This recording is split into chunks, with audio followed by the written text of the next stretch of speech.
എനിക്ക് ഡിഫറെൻ്റ് ആവണം, യുണിക് ആവണം എന്ന രീതിയിൽ തന്നെയായിരുന്നു ഞാൻ ആദ്യം മുതലേ ഉണ്ടായിരുന്നത്. അങ്ങനെയാണ് ഞാൻ SSCയിലോട്ട് പോയത്. പക്ഷേ SSC എനിക്ക് തുടങ്ങുമ്പോൾ എങ്ങനെ സ്റ്റാർട്ട് ചെയ്യണം, എല്ലാവരും കോച്ചിങ് എന്ന് പറഞ്ഞു പോകുമ്പോൾ മാത്സ് അത്രയും വീക്കായി പേടിച്ച ഒരാൾക്ക് എങ്ങനെ SSCയിലോട്ട് എത്താം ഒരു ഐഡിയ ഉണ്ടായിരുന്നില്ല.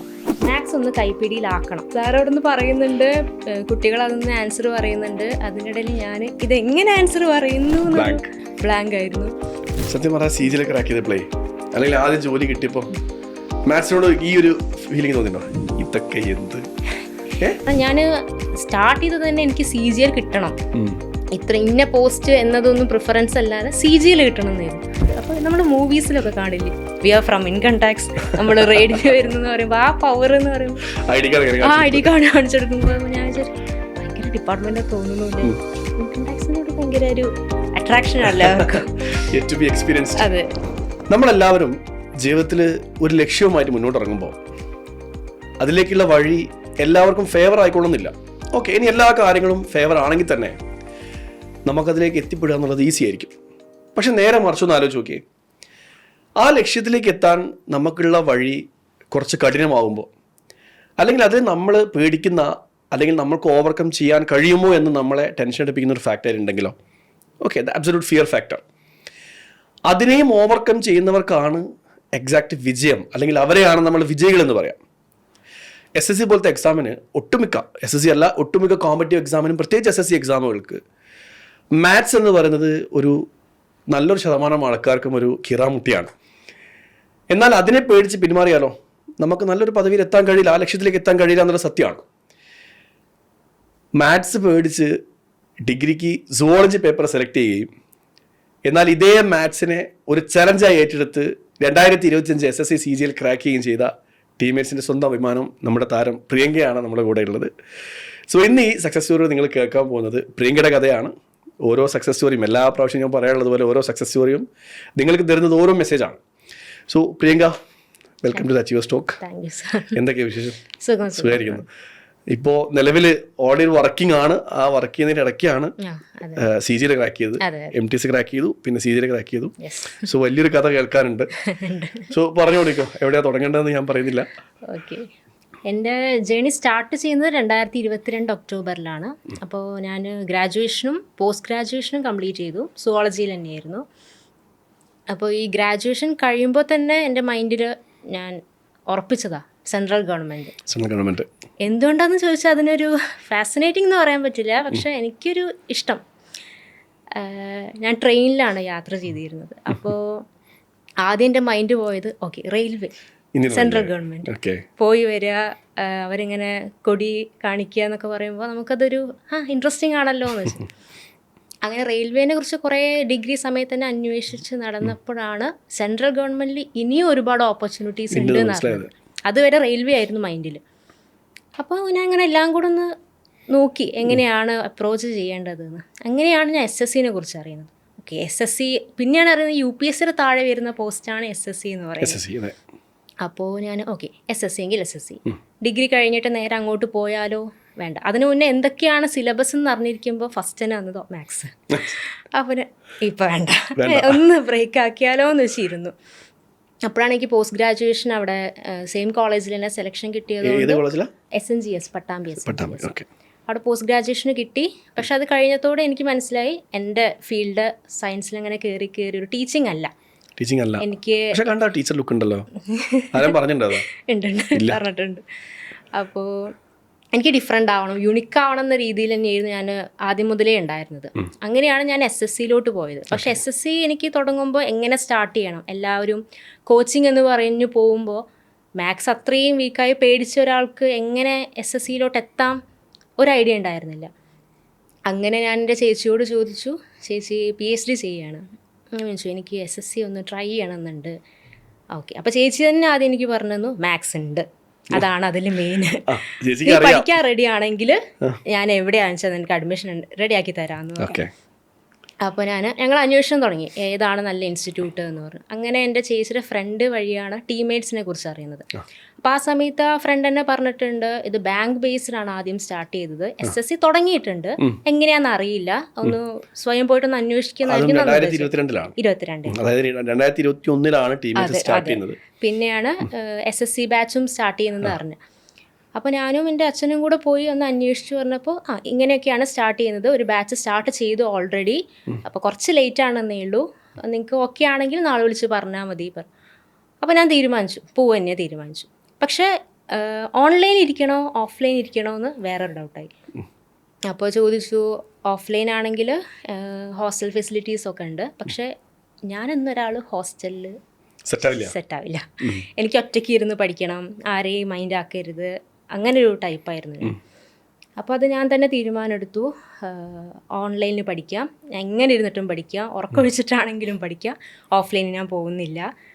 അപ്പോൾ അവരും സമ്മതിച്ചു, നിങ്ങൾ എങ്ങനെയാണോ കംഫർട്ട് എങ്ങനെയാണോ അങ്ങനെ ഞാൻ 2022 ഒക്ടോബറിൽ ജോയിൻ ചെയ്തു. കുറച്ച് ക്ലാസ് എനിക്ക് മിസ് ചെയ്തിരുന്നു, പക്ഷേ എന്തോ എനിക്ക് റെക്കോർഡഡ് ക്ലാസ്സും അവൈലബിൾ ആയതുകൊണ്ട് ഞാൻ ആദ്യം മുതൽ അതാണ് ഫോക്കസ് ചെയ്തത്. ബാക്കി സബ്ജക്ട്സ് ഉണ്ട് ഇവിടെ, ഇംഗ്ലീഷ് ഉണ്ട്, റീസണിങ് ഉണ്ട്, പക്ഷെ വേണ്ട, മാത്സ് ഒന്ന് കൈപ്പിടിയിലാക്കണം എന്ന രീതിയിൽ തന്നെയായിരുന്നു. അങ്ങനെ ഞാൻ കുറച്ച് റെക്കോർഡ് ക്ലാസ്സൊക്കെ കേട്ടപ്പോൾ തന്നെ എനിക്ക് കയ്യിൽ നിന്ന് പോയി. സാർ അവിടെ നിന്ന് പറയുന്നുണ്ട്, കുട്ടികൾ അതിൽ നിന്ന് ആൻസർ പറയുന്നുണ്ട്, അതിനിടയിൽ ഞാൻ ഇതെങ്ങനെ ആൻസർ പറയുന്നു എന്നൊരു ബ്ലാങ്ക് ആയിരുന്നു. അപ്പോൾ സാറ് പറയും, സാറ് ബോർഡിൽ ചെയ്യും, എനിക്ക് സൗണ്ടിലൂടെ ആൾക്കാരെ അറിയാം, നേരിട്ട് ആരെയും അറിയില്ല. അപ്പോൾ എന്ത് വെച്ചിട്ടാണ് ഇവർ ഉത്തരം കണ്ടെത്തുന്നതെന്ന് അറിയാണ്ട് ഞാൻ കുറേ കഷ്ടപ്പെട്ടു. അങ്ങനെ ഇരിക്കുകയാണ്. പിന്നെ ടെസ്റ്റുകളൊക്കെ ആപ്പിൽ അവൈലബിൾ ആക്കാൻ തുടങ്ങി. അപ്പോൾ ഞാൻ ടെസ്റ്റ് ചെയ്ത് നോക്കാം, ചുമ്മാ ചെയ്ത് നോക്കാം, പഠിച്ചിട്ടൊന്നുമില്ല, ചുമ്മാ ചെയ്ത് നോക്കാം. പക്ഷെ ടൈമർ പോകുന്നുണ്ട്, ക്വസ്റ്റ്യൻ ഇത്ര വലുതുമാണ് അറിയില്ല, ഞാൻ സ്കിപ്പ് അടിച്ചു, ഒക്കെ നിർത്തി. അപ്പോഴാണ് എനിക്ക് സന്ദേശ് സാർ മെസ്സേജ് അയക്കുന്നത്, ടെസ്റ്റ് ചെയ്യലില്ലേ ചോദിച്ചിട്ട്. അപ്പോൾ എനിക്കെങ്ങനെ അപ്രോച്ച് ചെയ്യേണ്ട അറിയില്ല, കാരണം ഞാൻ ഇതുവരെ കണ്ടിട്ടില്ലാത്തൊരു സാറാണ്. സാർ ഇതൊക്കെ ഇങ്ങനെ നോക്കുന്നത് നമുക്കൊരു അത്ഭുതമായി. ഞാനൊന്നും ചെയ്യലില്ല സാറിന് ഇപ്പം എങ്ങനെയാണ് മനസ്സിലായി. അപ്പോൾ ഞാൻ സാറിനോട് എല്ലാ കാര്യങ്ങളൊക്കെ പറയേണ്ടി വന്നു. മാത്സ് ഇങ്ങനെയാണ്, എനിക്ക് പേടിയാണ്, എനിക്ക് അപ്രോച്ച് ചെയ്യാനൊന്നും അറിഞ്ഞുകൂടാ. അപ്പോൾ ഇതുവരെയുള്ളതൊക്കെ കണ്ടിട്ടുണ്ടോ, ഇതുവരെയുള്ള ക്ലാസ് ഒക്കെ കേട്ടിട്ടുണ്ട് സാർ, പക്ഷേ ചെയ്യാനറിയില്ല, പേടിയാണെന്ന് പറഞ്ഞു. അങ്ങനെ സാറ് പറഞ്ഞു, നീ ഒരു ദിവസം ഒന്ന് വാ, ഓഫ്ലൈനായിട്ടൊന്ന് അറ്റൻഡ് ചെയ്യുക ക്ലാസ് പറഞ്ഞു. അന്ന് പ്രോഫിറ്റ് ആൻഡ് ലോസ് എടുക്കാമെന്ന് പറഞ്ഞു. പ്രോഫിറ്റ് ആൻഡ് ലോസ് ഞാൻ പണ്ട് ഇങ്ങനെ സ്റ്റേറ്റ് PSC ഒക്കെ ഇങ്ങനെ പഠിക്കുമ്പോൾ അന്ന് എനിക്ക് പ്രോഫിറ്റ് ആൻഡ് ലോസ് നല്ല ഇഷ്ടമായിരുന്നു. പക്ഷേ അതെ, ഞാൻ അതും വിചാരിച്ചിട്ട് ക്ലാസ്സിലേക്ക് ചെന്നപ്പോൾ സാർ ഇങ്ങനെ പറഞ്ഞു പോകുന്നുണ്ട്, പിള്ളേർ കുറച്ച് പേര് ഇങ്ങനെ ഉത്തരം വിളിച്ച് പറയുന്നുണ്ട്, ഞാൻ ഫ്രണ്ട് പേജിൽ ബ്ലാങ്ക് ആയിട്ട് ഇരിക്കുന്നുണ്ട്. സാറിനോട് ഞാൻ പറ്റില്ല സാറ് ചീത്തൊന്നും പറഞ്ഞില്ല, അടുത്ത ക്വസ്റ്റ്യൻ ചെയ്യാമെന്ന് പറയും, സാറ് ചെയ്യും, പിള്ളേർ ഉത്തരം പറയും, അപ്പോഴെനിക്ക് ബ്ലാങ്ക്. അങ്ങനെ ആ ദിവസം അങ്ങനെ കടന്നു പോയപ്പോൾ ഞാൻ ഫ്രണ്ട് ബെഞ്ചിലായിരുന്നു. എല്ലാവരും ഇരുന്ന് ചെയ്യുമ്പോൾ ഞാൻ കരഞ്ഞിട്ട് ഓടിയാലോ നിർത്തിപ്പോയാലോ. സാർ ബ്രേക്കിൽ ചോദിക്കും, ഓക്കെ അല്ലേ ചോദിക്കും. ഓക്കെ അല്ല സാർ എനിക്ക് പറ്റുന്നില്ല. ഇരുന്ന് നോക്ക്, എപ്പോഴെങ്കിലും ലാസ്റ്റ് എത്തുമ്പോൾ നിനക്കൊരു ഐഡിയ കിട്ടും, ഒരു ക്വസ്റ്റനെങ്കിലും ചെയ്യാൻ പറ്റും. അത്രയും ഡീമോട്ടിവേറ്റ് ആക്കിയിട്ടേ ഇല്ല. അപ്പോൾ ലാസ്റ്റ് എത്തിയതും എനിക്ക് ലാസ്റ്റ് വരെ അതേ സ്റ്റേജിൽ തന്നെ പോയിരുന്നു, ഒന്നും അറിയാതെ. അപ്പോൾ അന്നത്തെ 2022 CGL നടന്നത് ഡിസംബറിലായിരുന്നു. അപ്പോൾ ഒക്ടോബറിൽ ജോയിൻ ചെയ്ത് എനിക്ക് ഡിസംബറിൽ എക്സാം അറ്റൻഡ് ചെയ്യാന്ന് പറയുന്നത് ഭയങ്കര ബുദ്ധിമുട്ടാണ്. അപ്പോൾ അതിൻ്റെ ഇടയിൽ ഈ പോർഷൻസും തീർക്കണം, മാത്സ് അല്ലാതെ വേറെ എന്തൊക്കെ തീർക്കണം എന്നൊരു മൈൻഡിൽ ആകെ കൂടെ ഒരു കൺഫ്യൂഷനായി. അപ്പോൾ സാറിന് പറഞ്ഞു, ഒന്ന് എഴുതി നോക്ക്, പറ്റുന്ന വരെ പേപ്പർ കവർ ചെയ്യാൻ പറ്റുമോ എന്ന് നോക്കുക എന്ന് പറയും. അങ്ങനെ മാത്സ് ഞാൻ ഇരുന്നു. അതിൻ്റെ ഇടയിൽ സാറ് ടെസ്റ്റുകൾ, നോർമൽ ടെസ്റ്റിൻ്റെ കൂടെ തന്നെ നീ റിപ്പീറ്റേഴ്സിൻ്റെയും കൂടെ ടെസ്റ്റുകളൊന്ന് അറ്റൻഡ് ചെയ്ത് നോക്കൂ എന്ന് പറഞ്ഞു. അവിടെ തന്നെ പോയി, സാർ ഈ നോർമൽ പോലും ബേസിക് പോലും കിട്ടാത്ത ഞാൻ എങ്ങനെ റിപ്പീറ്റേഴ്സിലോട്ട് പോവുക, ട്രൈ ചെയ്ത് നോക്ക്, അത്രേ പറഞ്ഞോളൂ. അപ്പോൾ അതിൻ്റെ ഇടയിൽ നമുക്ക് ഈ ബാക്കി സബ്ജക്ട്സൊക്കെ എങ്ങനെ കൊണ്ടുപോകാമെന്നൊരു ഐഡിയ ഉണ്ടായിരുന്നില്ല. അപ്പോഴാണ് ഇങ്ങനെ ടീംമേറ്റ്സിൻ്റെ നമ്മുടെ ടെലഗ്രാം ഗ്രൂപ്പിൽ ക്യൂസൊക്കെ ഉണ്ടായതുകൊണ്ട് എനിക്ക് GK അങ്ങനെ കവർ ചെയ്യാൻ പറ്റി. ലാസ്റ്റ് ഇപ്പോൾ 9 മണിക്കാണ് ക്യൂസെങ്കിൽ ഒരു 7:30 മുതൽ 9 മണി വരെ എന്താണ് ആ ക്യൂസ്, ഏത് ടോപ്പിക്കാണ്, അതിനെക്കുറിച്ച് ഞാൻ പഠിക്കും. GKക്ക് മാത്രമായിട്ട് ആ മണിക്കൂർ കൊടുക്കും. എന്നിട്ട് അറ്റൻഡ് ചെയ്ത് കഴിഞ്ഞാൽ പിന്നെ ഫുഡ് കഴിച്ചാൽ പിന്നെ ഫുൾ മാത്സ്. അങ്ങനെ മാത്സിനോട് അർപ്പിച്ചൊരു ലൈഫായിരുന്നു കുറേ ആയിട്ട്. അങ്ങനെ ഡിസംബറിൽ എക്സാം കഴിഞ്ഞപ്പോൾ എനിക്ക് മാത്സ് ഒട്ടും ചെയ്യാൻ പറ്റിയില്ല. അപ്പോൾ തുടക്കമല്ലേ, ഞാൻ എന്തിനാ ടെൻഷൻ ആവുന്നത് എന്ന് വെച്ചിട്ട് സാറോ തന്നെയാണ് പറഞ്ഞു, തുടക്കമല്ലേ എന്നൊരു രീതിയിൽ. പക്ഷെ അന്ന് എനിക്ക് 100+ കിട്ടി മാർക്ക്. ഫസ്റ്റ് പ്രിലിംസ് എഴുതിയപ്പോൾ 100+ കിട്ടി. അപ്പോൾ സാർ ഇമ്പ്രൂവ്മെൻ്റ് ഉണ്ടല്ലോ, എന്താ ഇപ്പം ഇത്ര പേടിക്കാനുള്ളത്, ഇനി അങ്ങോട്ട് നോക്കി നോക്കുക, നിൻ്റെ മാത്സ് ആദ്യം മുതൽ നോക്കി നോക്കുക. എന്നിട്ടാണ് ഞാൻ നല്ല രീതിയിലൊരു ടെസ്റ്റുകളൊക്കെ എടുക്കാൻ തുടങ്ങിയത് പിന്നെയാണ്. അപ്പോൾ പിന്നെ ഫുൾ ഡെഡിക്കേഷൻ ആക്കിയത് മാത്സ് തന്നെയായിരുന്നു.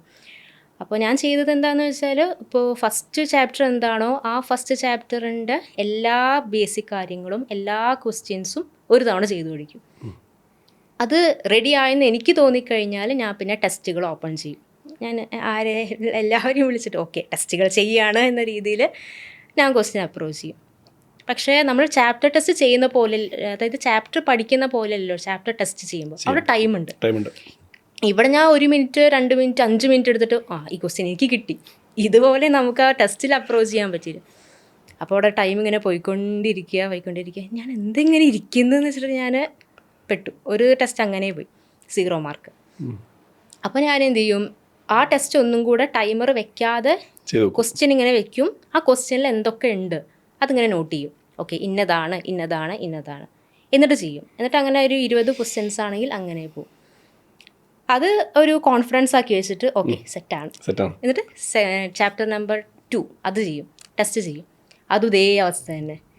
ഇതിപ്പോൾ ഇങ്ങനെ ചെയ്യാന്ന് വെച്ചിട്ട് പിന്നെ ഞാൻ 0 മാർക്ക്. അതങ്ങനെ ഒരു 2-3 ടെസ്റ്റ് റിപ്പീറ്റ് ആയപ്പോൾ തന്നെ എൻ്റെ കയ്യിൽ നിന്ന് പോയി. ഞാൻ കുറേ കരഞ്ഞു, സാറിനെ വിളിച്ച് പറഞ്ഞു എന്നെ കൊണ്ട് പറ്റില്ല, എന്താ നിന്നെ കൊണ്ട് പറ്റാത്തത്. അപ്പോൾ ഞാൻ പറയും ഇതിങ്ങനെയാണ് വരുന്നത് സംഭവം. ചാപ്റ്റർ നിനക്ക് ഓക്കെ ആണെങ്കിൽ ടെസ്റ്റുകൾ നിനക്ക് ഓക്കെ ആവും, കുറച്ച് സമയം നീ തന്നെ നിനക്ക് കൊടുക്ക്, അത്രേ പറഞ്ഞുള്ളൂ.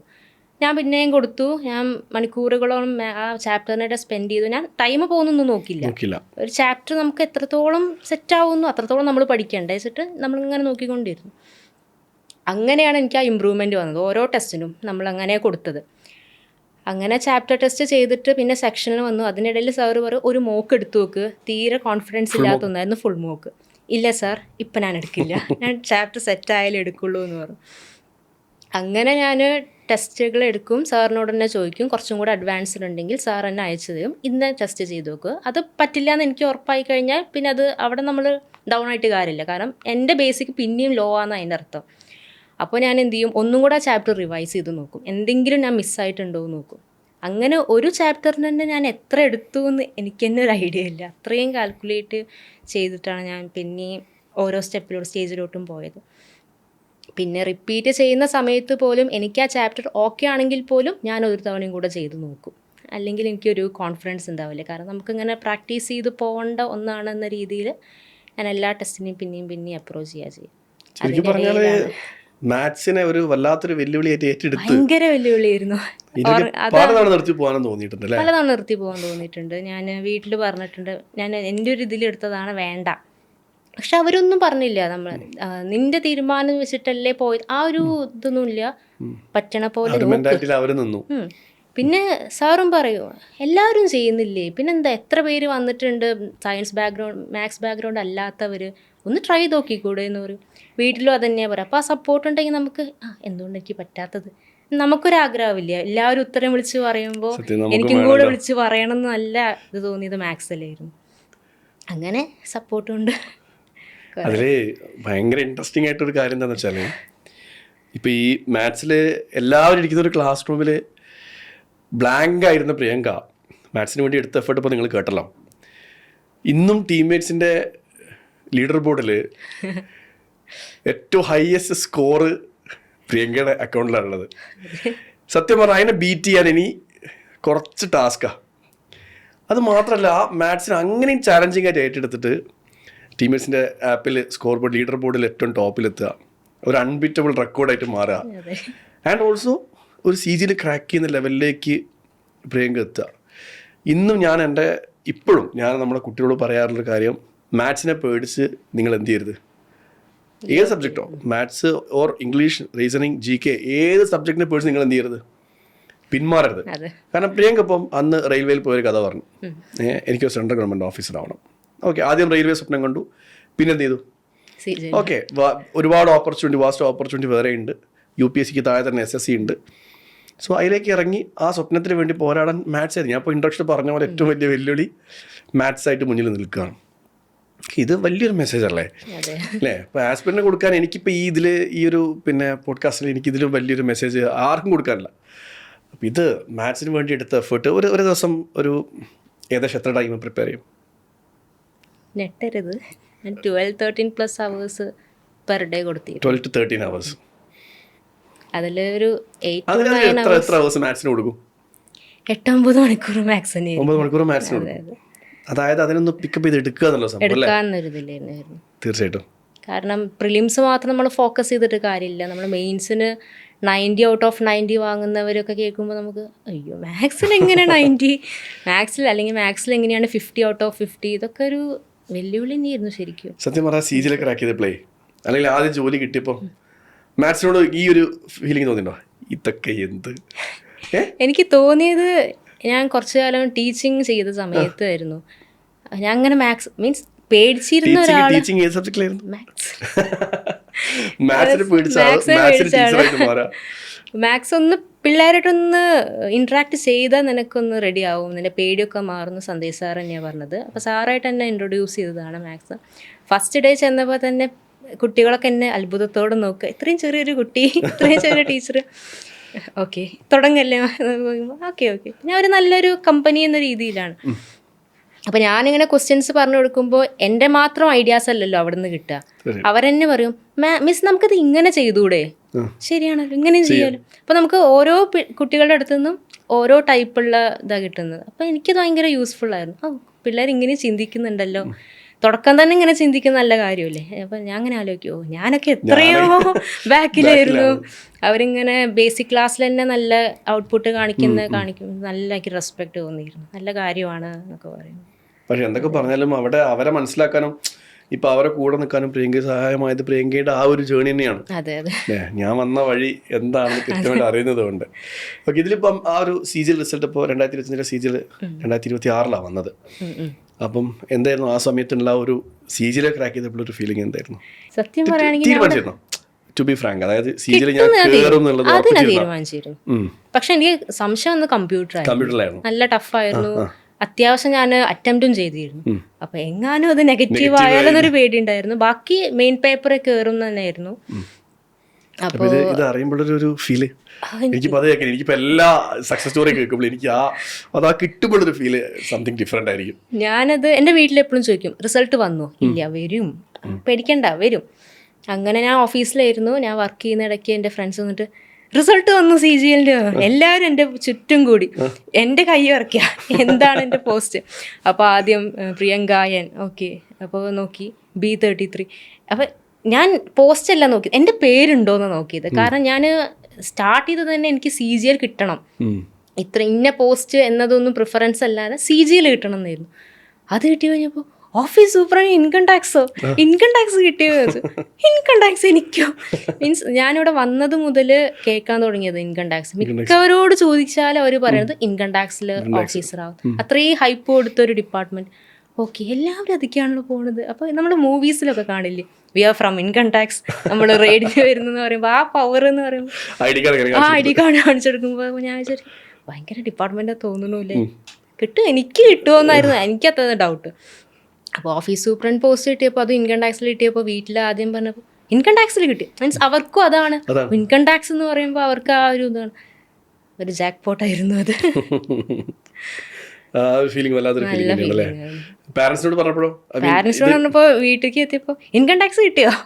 GST ഹവിൽദാർ വർക്ക് ചെയ്യുക, ഇനി ഇൻകം ടാക്സിൽ വർക്ക് ചെയ്യുക. എനിക്ക് വയ്യ, ഫുൾ ഫൈനാൻസ് റവന്യൂ ഒക്കെ ആണല്ലോ. ഒട്ടും വിചാരിക്കാത്തൊരു ഡിപ്പാർട്ട്മെന്റ് ആണ് ഈ ഫൈനാൻസ് എന്ന് പറയുന്നത്. അപ്പൊ അതിൽ തന്നെ ഒരു വർഷം ഒരു പോസ്റ്റ് ചെയ്തു. ഇനിയൊരു വർഷം 2024 GST ഹവിൽദാറായിട്ട് വർക്ക് ചെയ്തു. അവിടുന്ന് വലിയൊരു മാറ്റല്ലേ? അവിടുന്ന് നല്ല മാറ്റം. ഇപ്പം ഒരു മതിലിന്റെ അപ്പുറത്തും GST അപ്പുറത്തും ഇൻകം ടാക്സ് ഇപ്പുറത്തും കോഴിക്കോട് ഓഫീസിന്റെ സ്ട്രക്ചർ എങ്ങനെയാണല്ലോ, അവിടെ നേരെ ചാടിയത് ഒരു ഹയർ റാങ്കിലേക്ക്. അപ്പോൾ ഡിഫറെന്റ് എക്സ്പീരിയൻസ് ആയിരിക്കും. അതും ഞാനിപ്പോ ഇങ്ങനെ ആലോചിക്കുന്നതേ, അന്ന് ആ മാച്ചിനെ പേടിച്ച് പിന്മാറിയെന്നെങ്കിൽ ആ ഒരു ഡ്രീം ഇപ്പോഴും അങ്ങനെ അവിടെ നിന്നേനെ അല്ലേ? ഇതിപ്പം അന്ന് മാറിയില്ല, നല്ലോണം കഷ്ടപ്പെട്ട് ഒരു 12 മണിക്കൂർ പഠിക്കാതെ 8 മണിക്കൂർ മാത്സിന് കൊടുത്തിട്ട് എടുത്തത് തന്നെ കഷ്ടപ്പെട്ട് തന്നെ എടുത്തതാണ്, അതിലൊരു സംശയമില്ല.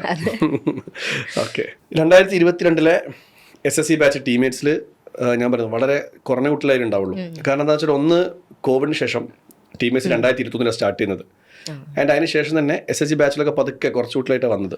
അത് പക്ഷേ അതിൽ ഒരു സന്തോഷമുള്ള കാര്യം എന്ന് വെച്ചാൽ, സന്തോഷം എന്നല്ല വളരെ അഭിമാനമുള്ള ഒരു കാര്യം എന്ന് വെച്ചാൽ, അതിൽ ആ ബാച്ചിൽ അഡ്മിഷൻ എല്ലാവരും ജോലി കിട്ടി. ഐ മീൻ ഫസ്റ്റ് ബാച്ചിൽ SSCയിൽ വന്ന ഒരു എല്ലാവർക്കും ജോലി കിട്ടി. അപ്പോൾ അതിൽ തന്നെ അന്ന് റാങ്കുകൾ അടക്കം അന്ന് അതിൽ കിട്ടിയിട്ടുണ്ട് SSCയിൽ. അപ്പോൾ അത് ടീമേഴ്സിനെ സംബന്ധിച്ച് ഭയങ്കര ഒരു ഭയങ്കര സ്റ്റാർട്ടിങ് ആയിരുന്നു SSCക്ക് കിട്ടിയത്. ബാങ്കിന് ഓൾസോ അതിൽ തന്നെ ഇപ്പോൾ 2022 ജോയിൻ ചെയ്ത പ്രിയങ്ക ഇപ്പം OS ആയിട്ട് കയറി. ആദ്യം MTS ആയിട്ട് കയറി, OS ആയിട്ട് കയറി. അപ്പോൾ ടീംമേറ്റ്സിനെ സംബന്ധിച്ച് ടീംമേറ്റ്സിന് കൃത്യമായ ഒരു പ്ലാൻ ഉണ്ട്, ഒരു വിഷൻ ഉണ്ട്. ഇപ്പോൾ ഞാൻ ഇന്നിപ്പോൾ ഒരു ബാച്ച് പുതിയ കുട്ടികൾ വന്നിരുന്നു. അപ്പോൾ ഞാൻ അവരോട് പറഞ്ഞു, 2021 സ്റ്റാർട്ട് ചെയ്യുമ്പം ഷാജി സാറ് ആദ്യത്തെ ക്ലാസ് മുന്നിൽ കസാര മാത്രമേ ഉള്ളൂ, കുട്ടികളില്ല, ഓൺലൈനിലാണ്. അപ്പോൾ ആളില്ലാത്ത ക്ലാസ്സിൽ കസേരയുടെ നോക്കി ക്ലാസ് എടുത്ത ഒരു സമയം ടീമേറ്റ്സ് ഉണ്ടായിരുന്നു. ഇന്ന് അതേ ടീമേറ്റ്സിൽ 7000 മേലെ കുട്ടികൾ അഡ്മിഷൻ എടുത്ത് കഴിഞ്ഞു. അതിൽ തന്നെ 1500 അടുത്ത കുട്ടികൾ ജോലി കിട്ടിപ്പോയി എന്നുള്ളതാണ്, ആൻഡ് ഇൻക്ലൂഡിങ് പ്രിയങ്ക. അപ്പോൾ ഇതുപോലത്തെ ഒരുപാട് ആൾക്കാരുടെ സ്വപ്നത്തിൽ കൂടെ നിൽക്കാൻ ടീമേറ്റ്സ് പറ്റി എന്നുള്ളത് ഞങ്ങളെ സംബന്ധിച്ച് ഭയങ്കര അഭിമാനം തരുന്നൊരു കാര്യമാണ്. അപ്പോൾ ടീമേറ്റ്സിനെ കുറിച്ച് പറയാൻ വേറെ എന്താ? അപ്പം ടീമേറ്റ്സ് ഒരു ലൈഫിൽ വലിയൊരു ക്രൂഷ്യൽ ഫാക്റ്റ് ആയില്ലേ? What about teammates? സത്യം പറഞ്ഞാൽ നമുക്ക് കോച്ചിങ് എന്ന് പറയുമ്പോൾ തന്നെ ആദ്യം ഒരു പേടിയാണ്. വല്ല എന്താ പറയുക, മറ്റേ കണക്ക് മാഷൊക്കെ വരും, വടിയൊക്കെ എടുത്ത് വരും, അതെ, അങ്ങനെ ഒരു ആറ്റിറ്റ്യൂഡ് ആയിരിക്കും എന്നൊരു പേടിയുണ്ടായിരുന്നു. അപ്പോൾ പക്ഷെ ചെന്നപ്പോൾ മീൻസ് നമ്മൾ ഈ ഓൺലൈനായിട്ട് കേൾക്കുന്നതുകൊണ്ട് തോന്നുന്നു എനിക്ക് ഒരുപാട് തോട്ട്സ് വന്നത്. നേരിട്ട് ചെന്ന ഇവരൊക്കെ ഇനി എങ്ങനെയായിരിക്കും എന്ന് അറിയില്ലല്ലോ എന്നൊരു പേടി. പക്ഷെ എന്നാലും കുട്ടികൾ ഫ്രണ്ട്ലി.